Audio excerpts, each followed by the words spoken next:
آئندہ پیشی پر اس کیس کی باقاعدہ سماعت کا آغاز ہوا۔ جج نے فرد جرم پڑھ کر سنائی۔ ملزم نے میری ہدایت کے مطابق صحت جرم سے انکار کر دیا۔ اس کے بعد استغاثہ کے گواہوں کا سلسلہ شروع ہوا۔ استغاثہ کی جانب سے کل 6 گواہوں کی فہرست پیش کی گئی، جن میں زیادہ تر افراد کا تعلق اسی بلڈنگ سے تھا جہاں مقتول کا دفتر اور رہائش تھی۔ میں ان میں سے صرف نہایت ہی اہم گواہوں کا احوال بیان کروں گا۔ اس سے پہلے کہ استغاثہ کا کوئی گواہ بیان دینے کے وٹنس باکس میں قدم رکھتا، میں نے جج سے درخواست کی کہ میں اس کیس کے تفتیشی افسر سے چند سوالات کرنا چاہتا ہوں۔ جج نے میری یہ فرمائش پوری کر دی۔ انکوائری افسر کی حیثیت کسی بھی کیس میں استغاثہ کی گواہ جیسی ہوتی ہے اور ہر پیشی پر اسے عدالت میں حاضر ہونا پڑتا ہے۔ اس کیس کے انکوائری افسر کا نام شمشاد علی تھا اور وہ عہدے کے اعتبار سے سب انسپیکٹر تھا۔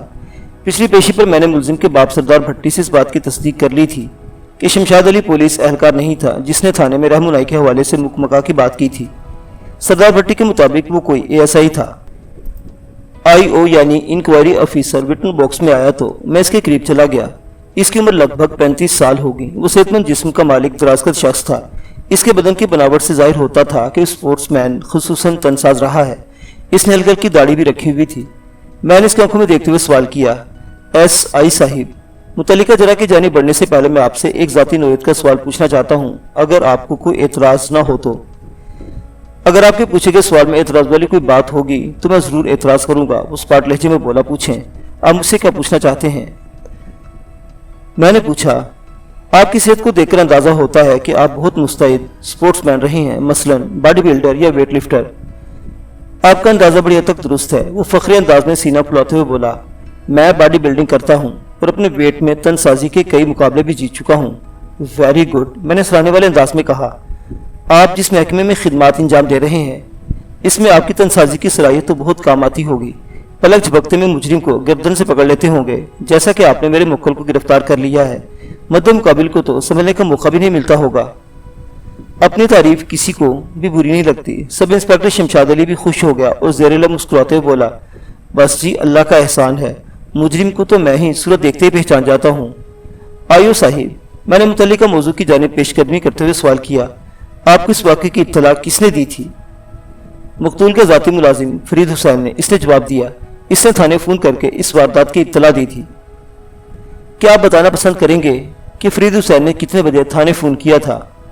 ہمارے روزنامچے کے مطابق صبح 9 بجے فون موصول ہوا تھا۔ صبح 9 بجے، میں نے پرسوچ انداز میں کہا۔ 8 نومبر کی صبح یا 9 نومبر کی صبح؟ 9 نومبر کی صبح، اس نے جواب دیا۔ پوسٹ مارٹم کی رپورٹ کے مطابق مقتول شیدہ نائی کی موت 8 نومبر کی رات 10 اور 11 بجے کے درمیان واقع ہوئی تھی۔ میں نے انکوائری افیسر کے چہرے پر نگاہ جماتے ہوئے کہا، اور آپ کو اگلی صبح 9 بجے اس واقعے کی اطلاع دی گئی، یعنی مقتول کی موت کے 10-11 گھنٹے بعد؟ جی ہاں، یہی حقیقت ہے۔ اور آپ جب کنواں پر کتنے بجے پہنچے تھے؟ آدھے گھنٹے بعد، کم و بیش 9:30 بجے۔ جس وقت آپ جب کنواں پر پہنچے وہاں کتنے افراد موجود تھے؟ فلیٹ کے اندر صرف مقتول کا ذاتی ملازم فرید حسین موجود تھا۔ آئیو نے بڑے اعتماد سے جواب دیا۔ دائیں بائیں کے دفاتر میں کام کرنے والے افراد باہر جمع تھے اور چمگوئی میں مصروف تھے۔ ٹھیک ہے، میں نے گہری سانس خارج کی اور سلسلہ سوالات کو آگے بڑھاتے ہوئے کہا، آپ نے جب کنواں پر پہنچنے کے بعد کیا کارروائی کی؟ موقع کی کارروائی، اس نے بتایا۔ میں اپنے ساتھ 2 کانسٹیبلز بھی لے کر گیا تھا۔ ایک کانسٹیبل کو میں نے فلیٹ کے داخلی دروازے پر متعین کر دیا تاکہ کارروائی کے دوران کوئی شخص اندر داخل نہ ہو۔ دوسرا کانسٹیبل مختلف امور میں میرا ہاتھ بٹانے لگا۔ ہم فرید حسین کے رہنمائی میں سیدھے اسی بیڈ روم میں پہنچے جہاں مقتول بیڈ پر مردہ پڑا تھا۔ کھوپڑی میں لگنے والی 2 گولیوں نے اس کے سر کا کچومر نکال دیا تھا۔ میں نے تیز نظروں سے تفتیشی افسر کو گھورا اور کہا، پوسٹ مارٹم کی رپورٹ کی روشنی میں آپ کم از کم 10 گھنٹے بعد جاوکو پر پہنچے تھے۔ آج کل موسم بھی خاصا سرد ہے، اس کا مطلب ہے مقتول کے جسم سے خارج ہونے والا خون تو جم گیا ہوگا۔ جی ہاں، اس کا یہی مطلب ہے۔ اس نے اس بات میں گردن ہلائی۔ جب میں نے مقتول کی لاش کا معائنہ کیا تو وہ بیڈ پر اپنے خون میں لت پت پڑا تھا، تاہم خون خشک ہو چکا تھا۔ آپ نے جب کنواں پر فنگر پرنٹس بھی اٹھائے ہوں گے؟ جی ہاں، مقتول کے بیڈ روم کے مختلف حصوں سے FP حاصل کیے گئے تھے، اس نے بڑی آسان سے جواب دیا۔ پھر اس کارروائی سے کوئی مثبت نتیجہ برآمد ہوا؟ میں نے استفسار کیا۔ اس نے سر کو اس باتیں جنبشتے بتایا، اس بیڈ روم سے ہمیں 3 افراد کے FP ملے تھے، نمبر 1 مقتول، نمبر 2 فرید حسین، نمبر 3 ملزم۔ میں نے طنزی انداز میں کہا، اس فلیٹ میں یہی 3 افراد رہائش پذیر تھے۔ مذکورہ فلیٹ 3 کمروں پر مشتمل ہے۔ ایک کمرہ دفتر کے طور پر استعمال ہوتا ہے اور مقتول کا ذاتی ملازم فرید حسین اسی کمرے میں ایک صوفے پر سویا کرتا تھا۔ باقی 2 بیڈ رومز میں سے ایک مقتول کا تھا، جبکہ دوسرے اور نسبتاً چھوٹے کمرے میں ملزم نے رہائش اختیار کر رکھی تھی۔ مقتول جان سے گیا۔ اس فلیٹ میں رہائش پذیر زندہ بچ جانے والے 2 افراد میں سے آپ نے میرے موکل کو نشانہ بنا لیا، کیوں؟ کیا آپ نے اس سلسلے میں مقتول کے ذاتی ملازم فرید حسین کو چیک کرنے کی زحمت کی؟ ہم نے فرید حسین اور خالد بھٹی دونوں کو مختلف زاویوں سے چیک کیا تھا۔ وہ بڑے مضبوط لہجے میں بولا، حالات و واقعات کی روشنی میں ہمیں فرید حسین بے قصور اور خالد بھٹی اس واردات میں پیش نظر آیا، لہٰذا وہ اس وقت ایکیوز باکس میں کھڑا دکھائی دے رہا ہے۔ حالات و واقعات کی روشنی کیسے کیسے عجب منظر دکھائے گی، یہ تو آنے والا وقت ہی بتائے گا، میں نے استہزائی انداز میں کہا۔ فی الحال ہم علیہ قتل کی طرف آتے ہیں۔ میں نے لمحاتی توقف کیا، ایک پرسکون سانس خارج کی اور سلسلہ کلام کو دراز کرتے ہوئے پوچھا، ایسا ہی صاحب، پوسٹ مارٹم کی رپورٹ کی روح سے مقتول کو سائلنسر لگے ریوالور سے قتل کیا گیا تھا، اور ایک اچھی خبر یہ بھی ہے کہ آپ نے مذکورہ اعلیٰ قتل برآمد کر لیا ہے۔ کیا آپ معزز عدالت کو اس بارے میں کچھ بتانا پسند کریں گے؟ اعلیٰ قتل کے بارے میں استغاثہ کی رپورٹ میں سب کچھ تفصیلاً درج ہے، شاید آپ نے چالان کے مسودے کو توجہ سے نہیں پڑھا، اس نے طنزیہ لہجے میں کہا۔ بہرحال میں بتا دیتا ہوں۔ وہ لمحہ بھر کے لیے ٹھہرا، پھر اضافہ کرتے ہوئے بولا، اعلیٰ قتل اشاریہ 3.2 کیلیبر کا ایک سائلنسر لگا ریوالور تھا، جس سے 2 بے آواز گولیاں فائر کی گئیں، جنہوں نے مقتول کی کھوپڑی کو پاش کر دیا، اور اس کے نتیجے میں مقتول کی موت واقع ہو گئی۔ پولیس نے خانہ تلاشی کے دوران مذکورہ ریوالور برآمد کر لیا۔ بس یہ ہے اعلیٰ قتل کی کہانی۔ پولیس نے یعنی آپ نے خانہ تلاشی کے دوران سائلنسر لگا ریوالور برآمد کر لیا۔ میں نے ایک لفظ پر زور دیتے ہوئے کہا، کیا آپ معزز عدالت کو یہ بتانا پسند فرمائیں گے کہ اعلیٰ قتل مقتول کے فلیٹ کے کس حصے سے برآمد ہوا تھا؟ ڈسٹ بین سے، اس نے ترنت جواب دیا۔ میں نے چپتے ہوئے لہجے میں پوچھا، اور یہ ڈسٹ بین گھر کے اندر کس مقام پر رکھا تھا؟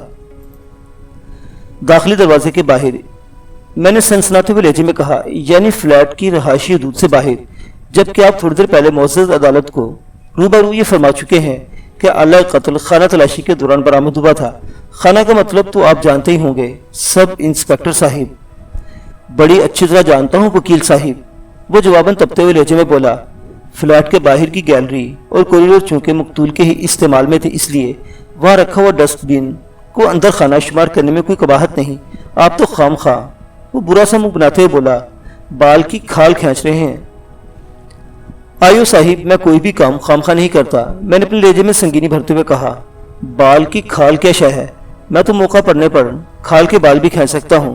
بہرحال میں وقتی طور پر آپ کے فلسفے اندر خانہ اور باہر خانہ سے اتفاق کر لیتا ہوں، آپ خوش ہو جائیں اور براہمی کو ایک طرف پھینک کر یہ بتائیں کہ آپ نے اعلیٰ قتل کو لیبارٹری ٹیسٹ کے لیے بھجوانے سے پہلے اس سے فنگر پرنٹس اٹھانے کی کوشش کی تھی۔ ظاہر ہے یہ تو بہت ضروری تھا، وہ کندھے جھکاتے ہوئے بولا۔ تو پھر آپ نے اعلیٰ قتل سے ملزم کی انگلیوں کے نشانات حاصل کر لیے ہوں گے؟ میں نے سوال نظر سے اس کی آنکھوں میں دیکھا۔ نہیں جناب، اس نے مایوسی سے نفی میں گردن ہلا دی۔ اعلیٰ قتل پر سے کسی کے فنگر پرنٹس بھی نہیں اٹھائے جا سکے۔ لگتا ہے قاتل نے اعلیٰ قتل کو ڈسٹ بین میں پھینکنے سے پہلے اچھی طرح صاف کر دیا تھا۔ میں آپ کی بات سے 100% اتفاق کرتا ہوں آئیو صاحب، میں نے بڑے دوستانہ انداز میں اس کی تائید کرتے ہوئے کہا۔ اگر پوسٹ مارٹم رپورٹ اور اعلیٰ قتل کی لیبارٹری ٹیسٹ رپورٹ باہم یہ گواہی دیں کہ اسی ہتھیار سے مقتول کو موت کے گھاٹ اتارا گیا ہے اور اعلیٰ قتل پر قاتل کی انگلیوں کے نشانات نہ پائے جائیں، تو یہ بات پائے ثبوت کو پہنچ جاتی ہے کہ چالاک قاتل نے اعلیٰ قتل کو پھینکنے سے پہلے اچھی طرح صاف کر دیا ہوگا۔ آیو سمجھا کہ میں اس کی حمایت کر رہا ہوں، وہ خوشی سے پھول کر کپا ہو گیا۔ میں نے اس کی خوشی کے غبارے کو پنکچر کرنے کے لیے پن اٹھائی اور قدرے تیز لہجے میں سوال کیا، آئیو صاحب، آپ نے جب وقوع پر پہنچ کر خانہ تلاشی لی تھی، جیسا کہ آپ کو معلوم ہے پچھلے کچھ دنوں سے ملزم خالد بھٹی مقتول کے فلیٹ پر ہی قیام پذیر تھا۔ مذکورہ فلیٹ کے کل 3 کمرے ہیں، ایک کمرے کو مقتول آفس کے طور پر استعمال کر رہا تھا۔ آفس سے ملحقہ نسبتاً بڑے کمرے کو اس نے اپنا بیڈ روم بنا رکھا تھا، جہاں اس کی خون آلود لاش پڑی ملی، جبکہ تیسرے کمرے میں ملزم کا قیام تھا۔ کیا آپ نے مقتول کے فلیٹ کی خانہ تلاشی کے دوران ملزم کے کمرے کا جائزہ بھی لیا تھا؟ وہ جھنجھلاہٹ بھرے انداز میں بولا، ملزم والا بیڈ روم چونکہ مقتول کے فلیٹ کے اندر ہی واقع تھا، لہٰذا میں نے وہاں کی مکمل اور تفصیلی تلاشی لی تھی۔ آپ کو وہاں کوئی قابل اعتراض چیز نظر آئی؟ نہیں، ایسی کوئی شے بھی مجھے اس کمرے میں دکھائی نہیں دی۔ ملزم کے کمرے کو دیکھ کر ذہن میں کیا تاثر ابھرتا تھا؟ تاثر؟ اس نے لمحہ پر سوچے پھر جواب دیا، یہی تاثر ابھرتا تھا کہ اس بیڈ روم میں کوئی انسان رہتا ہے اور اسے خوابگاہ کے طور پر استعمال کرتا ہے۔ یعنی آپ نے اس بیڈ روم کی ہر شے، مثلاً بیڈ،